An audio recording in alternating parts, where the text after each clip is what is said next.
moça, moço de Deus, quer vencer o pecado, quer vencer o desejo pelas coisas carnais e caídas desse mundo, só através da oração. A oração é a única ponte que conecta a sua fraqueza ao poder de Deus. A oração é a única ponte que conecta a sua necessidade à providência divina. Queridos, paz do Senhor Jesus, abra sua Bíblia comigo, por favor.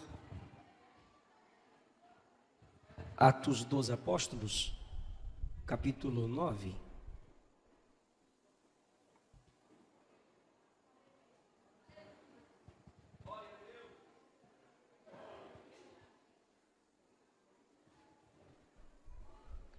Atos dos Apóstolos, capítulo 9.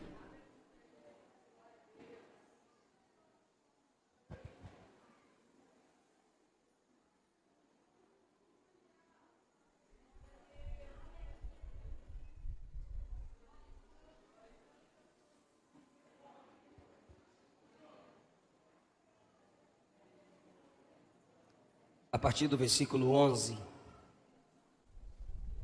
Versículo 10, a partir do 10, por favor. Havia em Damasco um discípulo chamado Ananias. O Senhor o chamou numa visão, dizendo-lhe: Ananias. E respondeu ele: eis-me aqui, Senhor. O Senhor lhe disse: vá à rua direita, à casa de Judas. Ao chegar, pergunte por um homem de Tarso chamado Saulo. Eis que ele está orando. Mostrei-lhe numa visão um homem chamado Ananias, chegando e impondo as mãos sobre ele para que voltasse a enxergar. Ananias, porém, respondeu: Senhor, ouvi muita gente falar das coisas horríveis que esse homem vem fazendo aos teus santos em Jerusalém. E ele tem autorização dos principais sacerdotes para prender todos os que invocam o teu nome. O Senhor, no entanto, disse: vai, porque para mim ele é um vaso escolhido, para levar o meu nome aos gentios, aos reis e aos filhos de Israel. E eu lhe mostrarei o quanto deve padecer pelo meu nome. Se você puder manter sua Bíblia aberta, faça isso, se isso facilita a sua compreensão. Alguns irmãos preferem ficar olhando direto para o pregador, pois aprende mais escutando do que lendo. Tomai o vosso assento, por favor. Eu quero falar com vocês, subordinado ao tema avivamento em Damasco. O que aconteceu aqui, que pode ser caracterizado um avivamento? Atos dos Apóstolos tem um avivamento e vários avivamentos. Na história da igreja não tem avivamento, só tem avivamentos e despertamentos. Só um avivamento pode ser chamado de o avivamento. É Atos 2. Cumprindo-se o dia de Pentecostes, estavam todos reunidos no mesmo lugar. De repente, veio do céu um som como de um vento, veemente, impetuoso, e encheu toda a casa em que estavam assentados. E foram vistas sobre cada um deles línguas repartidas, como que de fogo, que repousavam sobre cada um deles.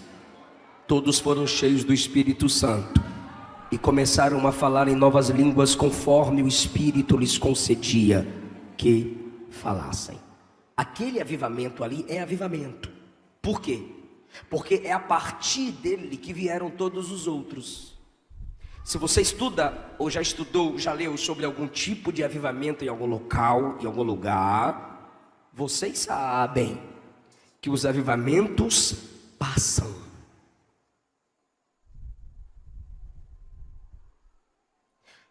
Esse é o ponto triste dos avivamentos. Eles passam. Se você for hoje à atual Turquia, você vai ver as igrejas do Apocalipse, daquelas cartas, só monumentos quebrados. O avivamento passou ali. Se você for à Europa, o que antigamente eram templos para cultuar o Senhor, hoje são boates, são bares. Se pratica o culto islã, porque os avivamentos passam, mas a presença do Espírito não. Os avivamentos são como ondas que vêm e vão. E eu dou graças a Deus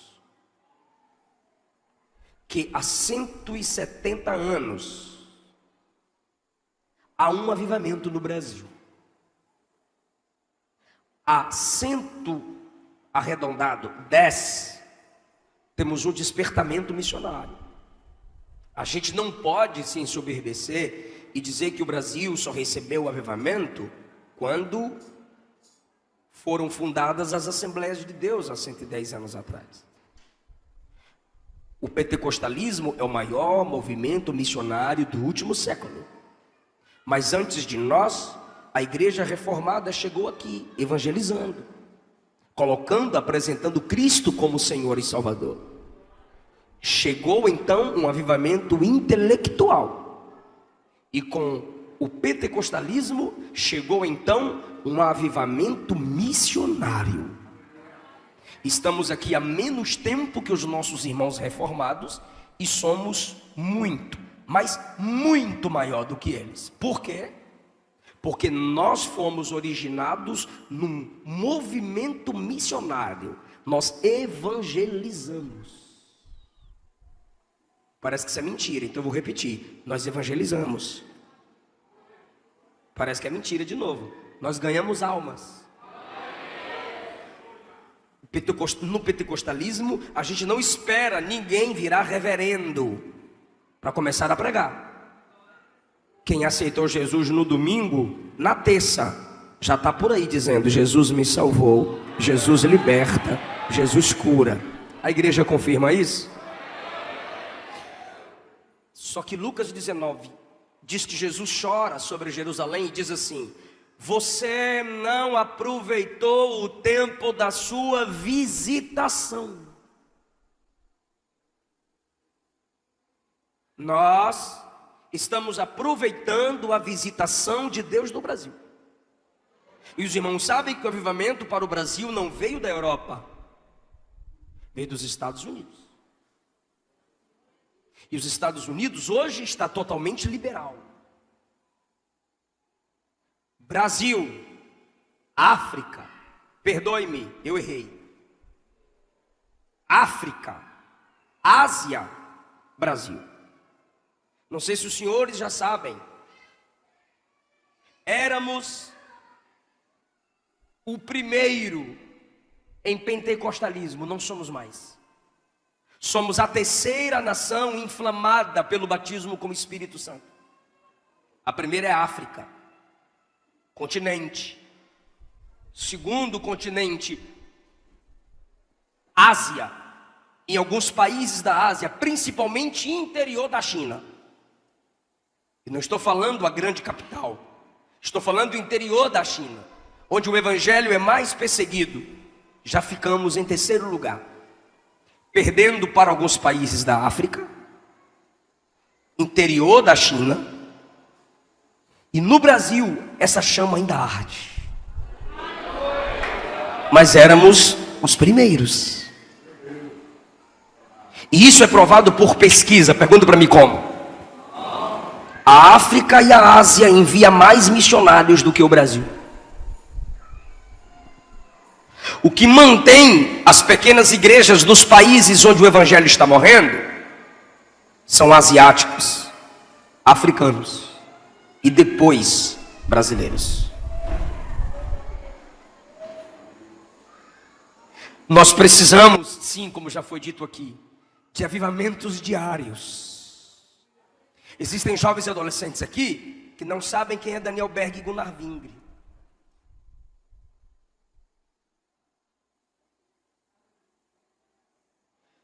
Como eu vou pregar avivamento em Damasco, estou falando sobre o avivamento local. Avivamento, não o. Porque o que está acontecendo em Damasco é resultado do que aconteceu em Jerusalém, em Atos 2. Só que o avivamento em Damasco passou. E pode passar em qualquer lugar. E eu ouso afirmar que está acontecendo um avivamento nesta vila. Belém do Pará, onde tudo começou no Brasil. Quando se trata de pentecostalismo. Vamos analisar nossa vida de avivamento a partir de Atos 9. Para ver se estamos despertados ou vivendo como se fôssemos de fato visitados por Deus.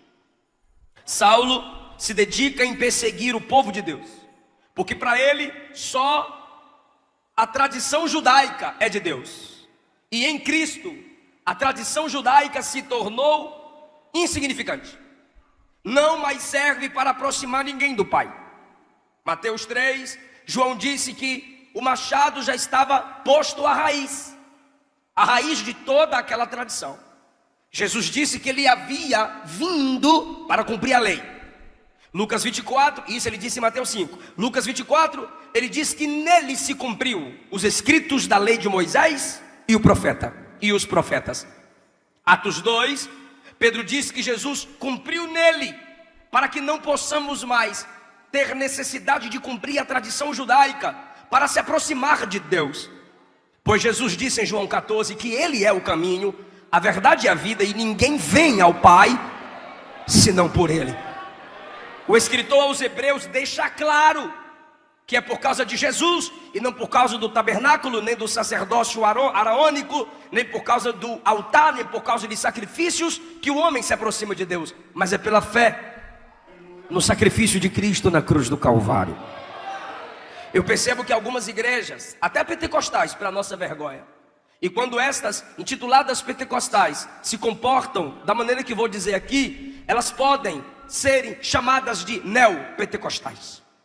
Ficam trazendo a tradição judaica para dentro da igreja. Está voltando, retrocedendo, enquanto Jesus nos manda avançar. Eles estão voltando para a antiga aliança. Mateus 26, Jesus disse que aquele era o sangue da nova aliança. Não estamos mais debaixo da aliança antiga. Por isso que eu disse a vocês que nesse livro eu escrevi que a gente precisa estudar o Antigo Testamento com os óculos do Novo. É o Novo Testamento que interpreta o Antigo Testamento. Jesus ressignificou todo o caminho de volta a Deus. E algumas igrejas têm pastor no púlpito com quipá, pastor no púlpito vestido de sacerdote do templo de Salomão. O púlpito é um altar. Aqui no Pará mesmo, eu preguei numa cidade que tinha um obreiro do meu lado com um chofar. Pará, pará, parará. Eu pensei duas coisas: ou ele é Josué querendo que a muralha caia, ou é a trombeta que tocou e eu não subi.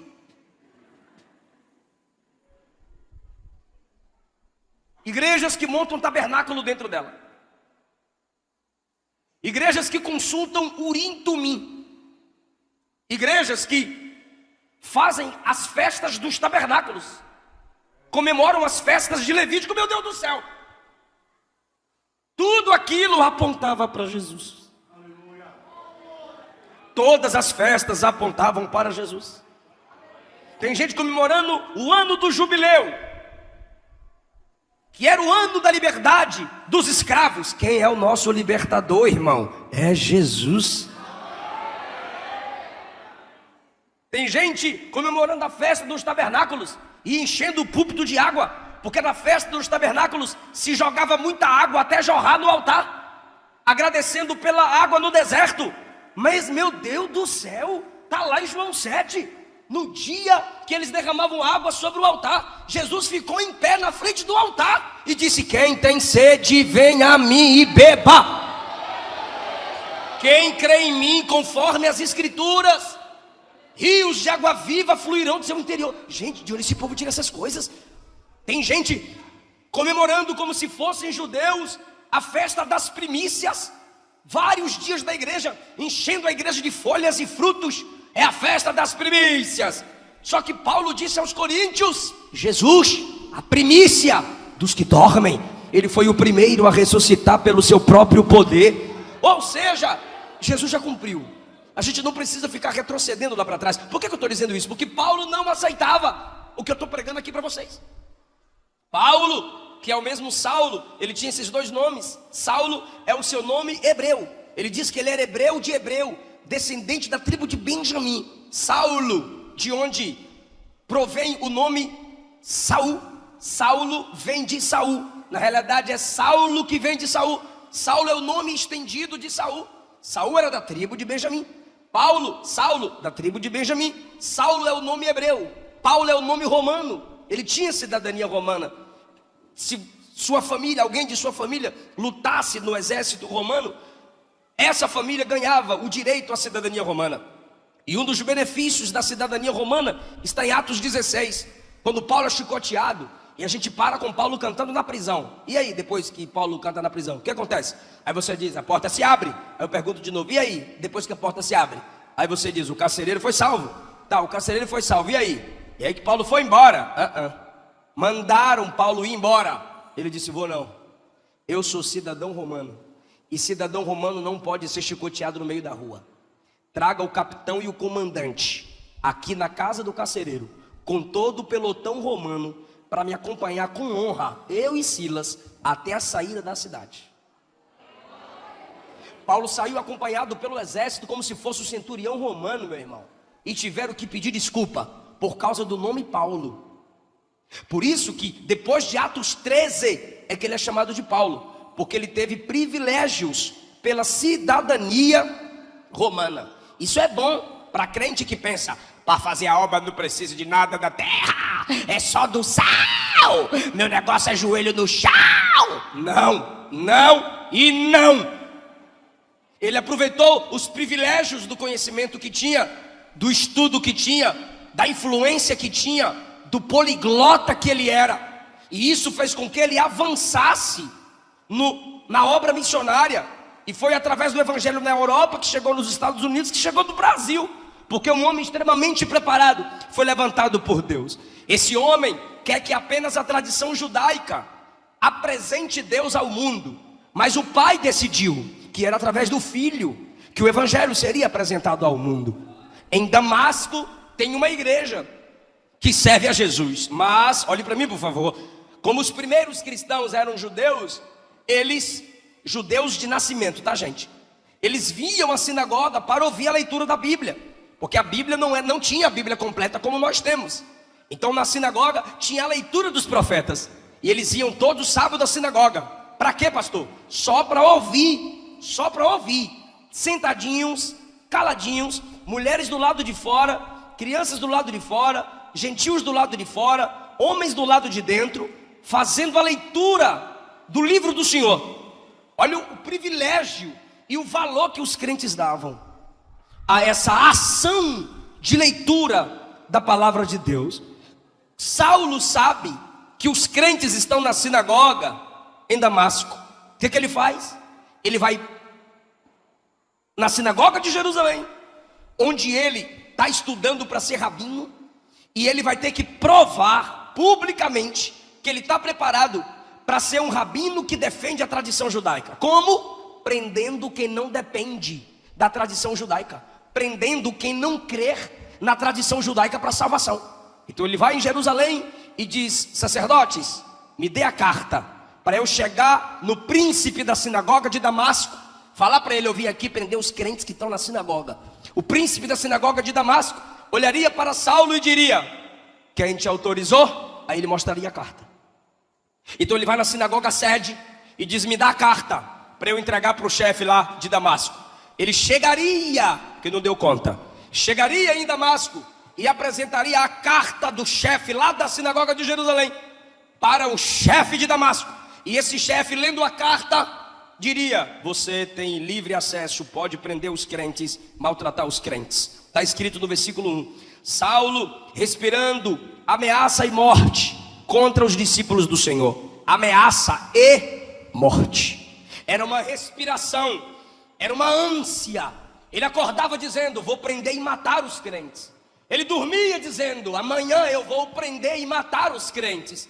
Paulo disse que ele forçava os crentes a negar Jesus. Atos 8 diz que ele entrava nas casas e arrastava homens e mulheres e os levava presos a Jerusalém. Esse é o primeiro ponto da minha mensagem: avivamento e perseguição. Atos 9 está dizendo que quando se tem um avivamento em Damasco, a igreja está sendo perseguida. E ele sabe onde a igreja se reúne, em Damasco. Ele sabe o endereço da igreja, em Damasco. Mas Jesus também sabe como achá-lo. Ele chama seus homens e diz: vamos prender esses crentes mais uma vez, porque eles não param de crescer. Irmão. É assustador que onde a igreja é perseguida, é ali onde ela é mais avivada. Eu não estou de modo nenhum desejando perseguição para nós aqui no Brasil. Eu só estou dizendo que há um mistério por trás disso. Mistério que às vezes eu me pego refletindo. Onde a igreja é perseguida, os crentes se unem mais. Onde a igreja é perseguida, os ímpios veem os crentes morrendo sem negar o nome de Jesus, e eles acabam se entregando dizendo: ninguém pode morrer por uma mentira. Então, onde não há perseguição, muitos crentes são relaxados. Se você dá uma pesquisada até hoje, eu já disse a vocês na introdução da mensagem, onde a igreja é mais perseguida, está havendo mais avivamento, está havendo mais milagre. Está acontecendo um avivamento em Damasco. As pessoas estão abandonando a tradição judaica para seguir o caminho de Jesus. E o que vai acontecer? Perseguição. Versículo 2, ele pega as cartas para entrar na sinagoga de Damasco e prender os crentes. E a Bíblia diz que ele queria prender homens e mulheres, os líderes das famílias. Destruindo a família, se destrói a igreja. Dividindo as famílias, se divide a igreja. O avivamento atrai ou desperta perseguição. Se a gente começar a pregar como de fato deveríamos, se a gente começar a orar como de fato deveríamos, seríamos mais perseguidos do que o que somos. E eu não estou dizendo que não há perseguição no Brasil. No Brasil, somos perseguidos por leis.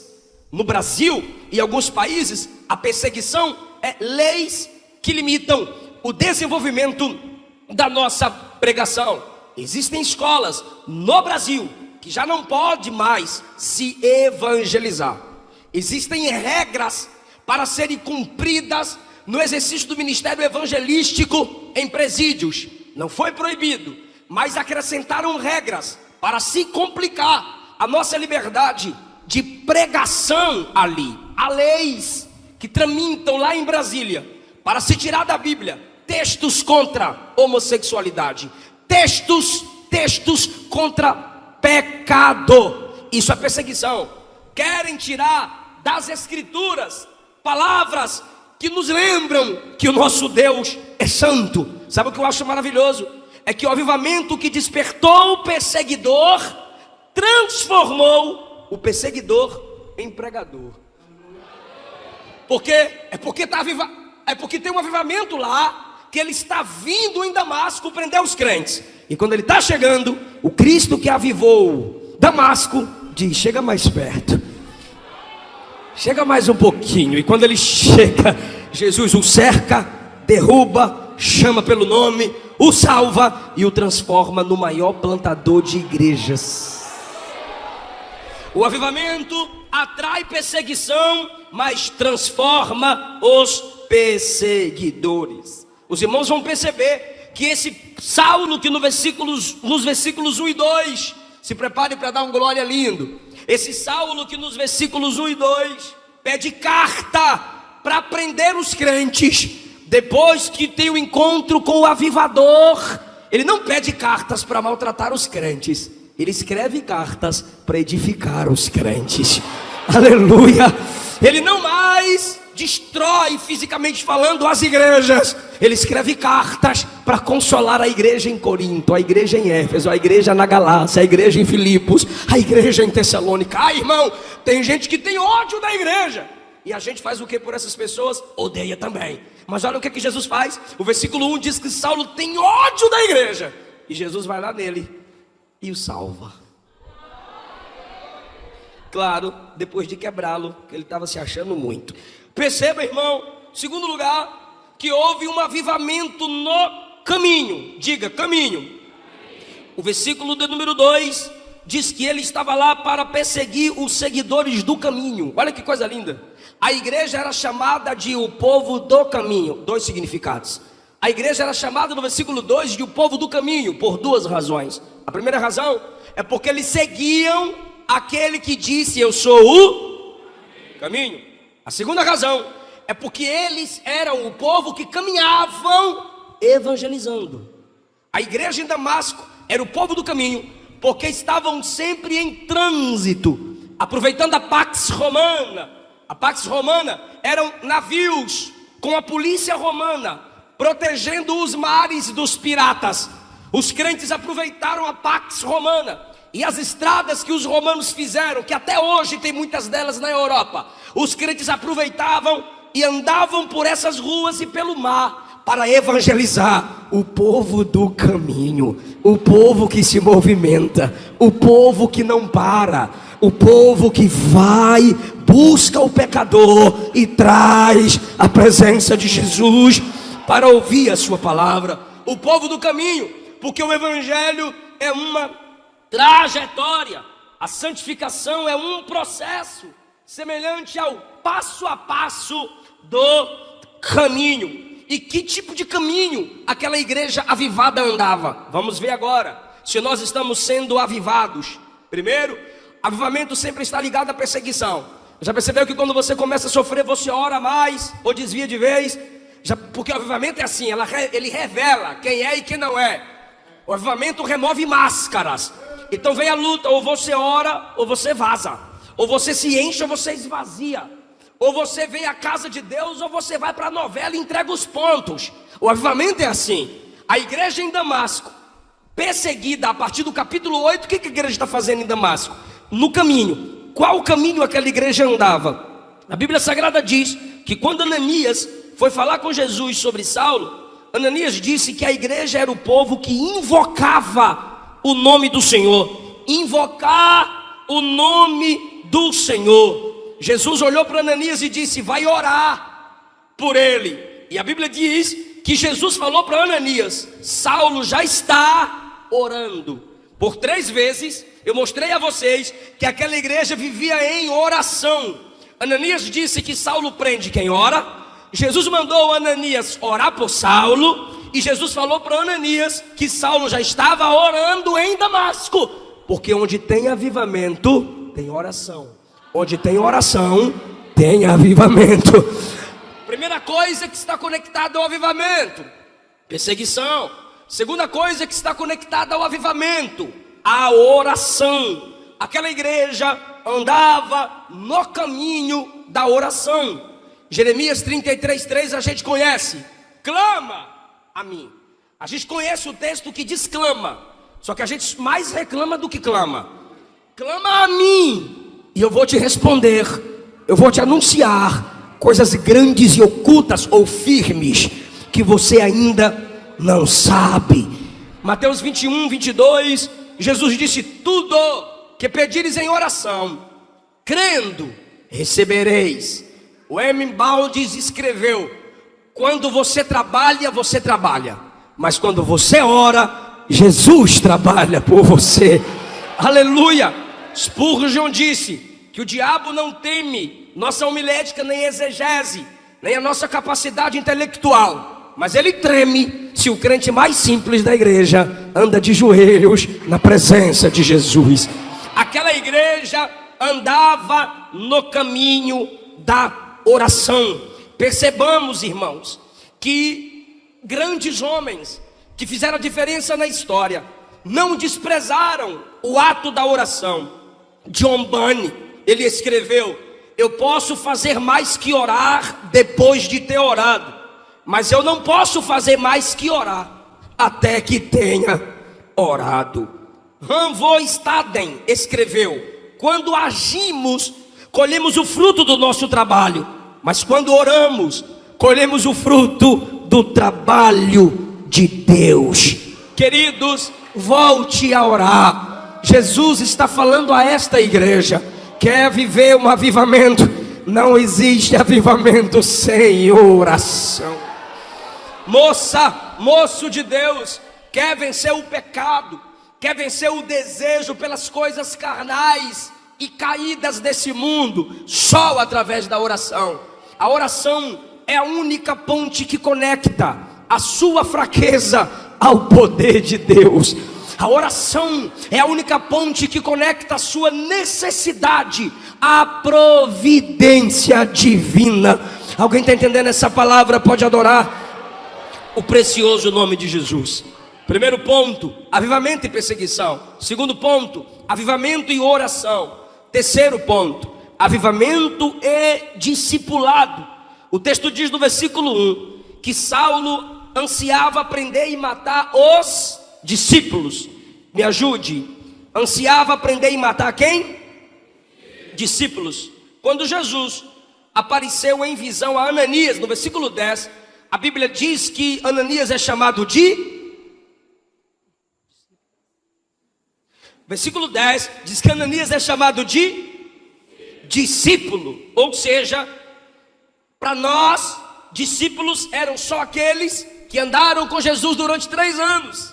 Você chega em Atos 9, muito depois de Atos 2, 3, 4, 5, 6, 7, 8. E a igreja continua sendo chamada de... Fala discípulo, meu Deus. Muito depois de Atos 2, 3, 4, 5, 6, 7, 8. A igreja continua sendo chamada de... Atos 2 teve quase 3.000 almas.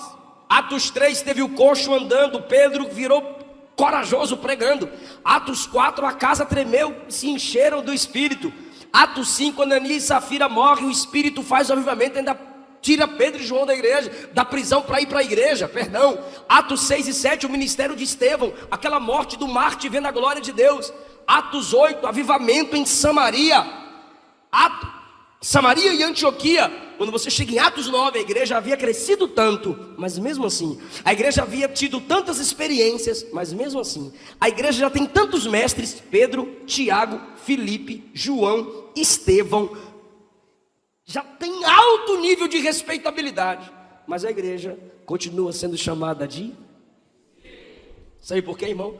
Porque discípulo significa aprendiz. Quem deixa de aprender, deixa de crescer. Quem deixa de abrir as escrituras e aprender com o evangelho, não está vivendo no caminho do discipulado. Nós estamos na congregação para ensinarmos uns aos outros. Paulo está indo prender, perseguir os discípulos. E agora, que coisa linda, quando ele vai prender os discípulos, o Senhor dos discípulos aparece a ele no caminho, o derruba, o deixa cego. E ele vai carregado pelos amigos até a casa de um homem chamado Judas. Quando ele está nessa casa, quem Jesus manda ir orar por ele, para que ele recuperasse a visão? O discípulo. Aquele que Saulo iria prender é trazido por Jesus, estende a mão por ele e ele agora é curado. Ah, igreja, se nós não abrirmos a Bíblia, Deus não abrirá os céus. Se você não valoriza o estudo da palavra, dificilmente você poderá dizer que conhece Deus. Paulo, no versículo 19, diz assim, capítulo 9, versículo 19, sobre a sua experiência com Deus, diz: e tendo alimentado, ficou fortalecido, e ficou ali com os discípulos. Aqueles que ele foi prender, primeiro, orou por ele. Segundo, deu comida para ele.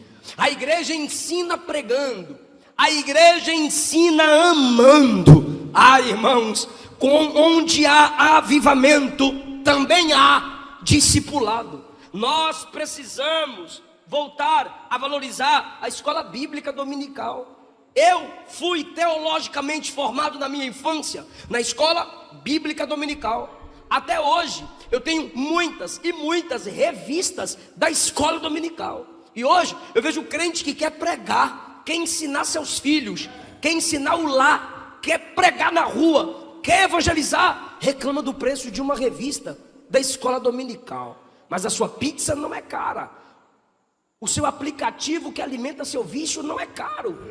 A sua TV da sala da TV, aquele pacote top lá que tu ama, não é cara. Mas a revista da escola dominical que vai te dar um conhecimento, para você é caro. Sabe por quê? Às vezes você se comporta como Judas. O perfume vale 300. E Jesus? Jesus vale 30. Aquilo que você come passa no máximo 6 dias dentro de você. Aquilo que você aprende e alimenta a mente fica para a vida toda. Voltemos a sermos discípulos. Olhe para a sequência dos dons. Nós que somos pentecostais, amamos os textos dos dons. 1 Coríntios capítulo 12, versículo 6. Há diversidade de operações, mas é Deus que opera tudo em todos. A manifestação do Espírito, versículo 7, é dada a cada um para o que for útil. Agora, olha o versículo 8. A primeira, olhe para mim por favor. A primeira classificação dos dons não são poderes. Toda a igreja fala comigo. A primeira classificação de dons não são poderes. Diga, são dons de elocução, intelectualidade. Vou mostrar para vocês. 1 Coríntios 12, 8. A um pelo Espírito é dada a palavra da sabedoria, a outro pelo mesmo Espírito a palavra do conhecimento. Eu quero falar agora sobre Jesus. Tudo isso que está em nós veio de Jesus. Vou perguntar para quem está ligado: quem enviou o Espírito Santo à terra? Jesus. Quem batiza com o Espírito Santo? Jesus. Olha Isaías capítulo 11 falando sobre Jesus. Capítulo 11 versículo 2. O Espírito do Senhor estará sobre ele. Aí você pergunta ao profeta: de qual modo o Espírito estará sobre ele, Isaías? E ele diz no 2: o Espírito de sabedoria, o Espírito de discernimento, o Espírito de conselho, o Espírito de conhecimento. Olha os últimos: poder e temor. Veja os dons de elocução, conhecimento e sabedoria. Estará sobre ele sabedoria. 1, discernimento. 2, conselho. 3, conhecimento. 4, são 6. 4 é de intelectualidade e elocução. É você abrir a Bíblia para meditar e dizer: abre a minha mente, Jesus. É você abrir o texto e dizer: me dá luz na palavra, Jesus. É você estar ouvindo a palavra e dizer: me alimenta, Jesus. É você levantar a mão e dizer: abre a porta da palavra para mim. Alguém está entendendo essa palavra aqui, irmão? A igreja ainda é feita de discípulos e tem uma promessa. É juízo, mas eu pego como promessa também. Haverá um tempo em que enviarei sobre a terra fome. Fome não de pão, sede não de pão, mas da palavra. O texto está dizendo que seria escasso. Parece que já chegou esse tempo. Hebreus 3,13 diz: exortai-vos uns aos outros. Exortar aqui não é brigar, é ensinai-vos. 1 Coríntios 14 diz que na igreja tem mestres. Tito capítulo 2, Paulo disse que na igreja tem mestras. As irmãs mais velhas ensinando as mais novas. Em vez de ficarem nos seus grupinhos ou nas suas portas de fofoca, chamem as mais novas, abra a Bíblia e ensinem-as como se vestir, como orar, como tratar o marido, como respeitar os pais. As mestras servem para ensinar as mais novas. A gente precisa voltar a ensinar uns aos outros. Os irmãos estudam a semana inteira para dar aula na escola dominical. Quando procura os filhos dos crentes, está roncando em casa, porque ficou até 3 da manhã vendo o TikTok. E a mamãe dizendo que o filho é cheio de Deus. Não é. Eu lembro da minha mãe acordando a gente para ir para a escola dominical. Meu pai era mais para frente. A gente não queria acordar, ele botava água na vasilha e dizia: bora tomar café. E a gente acordava: ai pai, para. E ali já brincava, estressava, ia para o culto e olhava para trás. A minha mãe estava com cipó na mão. Não assusta não, Nutella. E a minha mãe fazia aquela filinha de 6 filhos. Para quê? Para beber água. Que horas antes do culto começar? Vai todo mundo no banheiro, para não ficar na hora da palavra. saindo toda hora. E ajudou o pastor. Hoje eu sou pastor, irmão.